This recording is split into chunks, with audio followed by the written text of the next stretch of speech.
Shalom, apa kabar semuanya? Berjumpa lagi dengan Miss Dwi.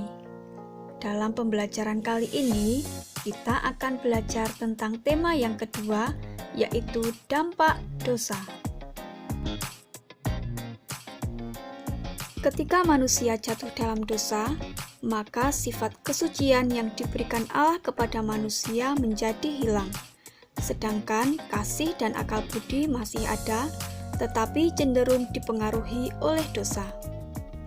Semua perbuatan yang dilakukan manusia pasti mempunyai akibat atau dampak.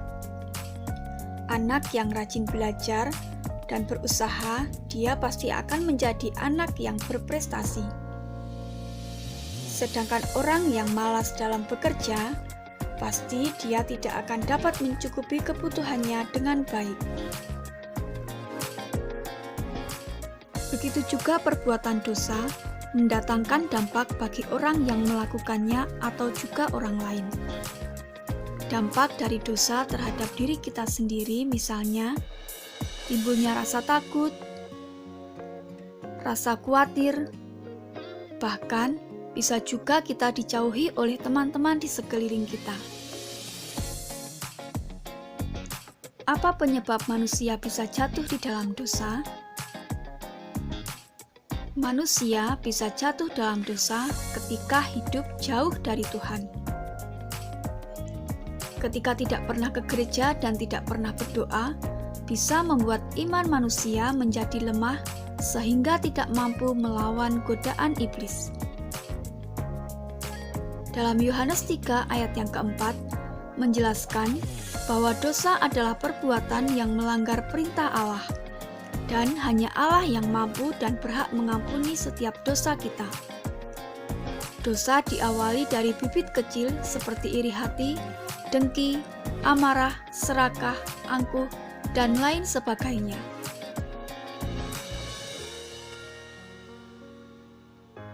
Dosa menimbulkan dampak bagi orang lain, misalnya sakit hati, permusuhan, sedih, kecewa, penderitaan, atau bahkan bisa menyebabkan bunuh diri. Selain itu, akibat dosa juga membuat hubungan kita dengan Tuhan menjadi terpisah atau terputus. Orang yang berbuat dosa pasti mendapat hukuman. Hukuman dari Tuhan dimaksudkan supaya manusia jera dari perbuatan dosanya. Setelah keluar dari Taman Eden, Hawa melahirkan Kain dan Habel. Setelah dewasa, Kain menjadi seorang petani dan Habel menjadi seorang penggembala domba.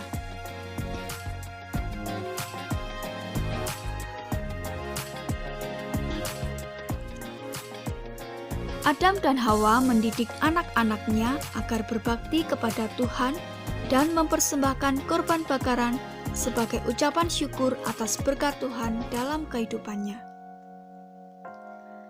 Kain sebagai contoh orang yang jatuh dalam dosa, ia merasa iri hati terhadap Habel karena persembahannya tidak diindahkan oleh Tuhan, sedangkan persembahan Habel diindahkan atau diterima oleh Tuhan. Kain mempersembahkan hasil panennya dan Habel mempersembahkan domba hasil ternaknya. Perbedaan cara mereka memberikan persembahan adalah pada sikap mereka. Habel memberikan persembahan dengan sikap penuh rasa syukur yang tulus, sedangkan sikap Kain adalah sikap yang biasa saja.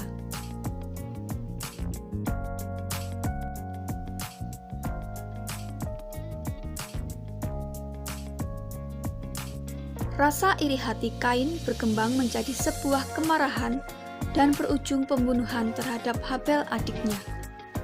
Perbuatan Kain menunjukkan bahwa ia tidak menghormati Tuhan, karena yang berkuasa atas kehidupan dan kematian manusia hanyalah Tuhan. Kain tidak mengasihi saudaranya.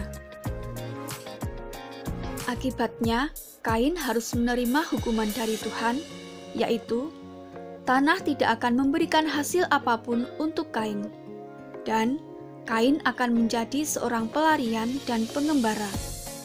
Namun Tuhan tetap mengasihi Kain.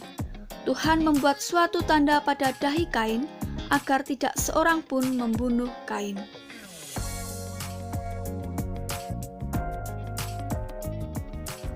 Melalui kisah Kain dan Habel, kita bisa mengetahui sifat Allah. Sifat Allah diantaranya adalah Allah Maha Tahu. Sebelum Tuhan bertanya kepada Kain tentang Habel, Tuhan sudah tahu bahwa Kain telah membunuh Habel. Allah kita juga Allah yang maha besar. Allah menerima Habel dan persembahannya. Selain itu, Allah juga Allah yang maha suci. Tuhan membenci dosa, maka Tuhan menghukum Kain sebab sudah berdosa. Selanjutnya, Allah adalah sumber rahmat. Tuhan menasihati Kain dan melindungi agar Kain tidak dibunuh oleh siapapun. Anak-anak, kita sudah mengetahui dampak atau akibat dari dosa. Lalu, apa yang harus kita lakukan? Dalam 1 Yohanes 1 ayat 7-9, kita dapat belajar bahwa Tuhan sangat membenci dosa. Oleh karena itu, kita tidak boleh melakukan perbuatan dosa. Tidak ada seorang pun yang dapat membersihkan dosanya sendiri, dan hanya Yesus yang dapat membersihkan dosa manusia. Apabila kita telah berbuat dosa, segeralah mengakui dan memohon pengampunan kepada Tuhan, maka Tuhan akan mengampuni kita. Selain itu, juga meminta maaf kepada orang yang telah kita sakiti, agar kita memperoleh kedamaian. Nah, anak-anak, marilah kita hidup sebagai anak-anak terang.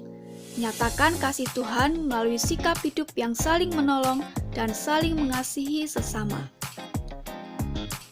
Demikianlah pembelajaran kita kali ini tentang materi dampak dari dosa. Jangan lupa like dan subscribe channel ini agar tidak ketinggalan video-video pembelajaran terupdate dari Miss Dwi. Terima kasih sudah mengikuti video pembelajaran ini. Tuhan memberkati. Shalom, sampai jumpa lagi.